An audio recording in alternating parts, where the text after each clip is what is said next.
Barda update, may mall show sila Barbie at David sa SM City Davao sa August 18 yan for Kadayawan Festival. Yun no.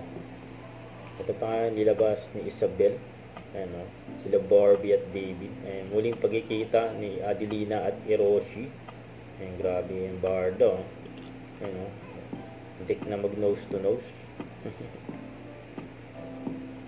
Kaya nabangan niya sa pulang araw. Muling pagkikita ni Adelina de la Cruz at Hiroshi Tanaka.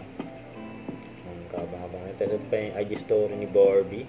Ang Pamper Day nila Barbie, kasama niya yung parents niya, sila Daddy Tony at Mami Amy, yun o. Sa post niya. Ito naman ay during ang birthday ni Sanya, sa taping ng pulang araw, may sinapresa sa Sanya, mga all-star na. Yung pulang araw, ay pa si Barbie o. Napasayaw din o. Kasi yung pa yung handa.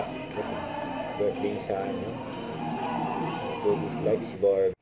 Huwag kalimutan mag-subscribe, click ang notification bell for my update. Ito po ang Mature Reaction Vlog. Bye guys, thank you for watching.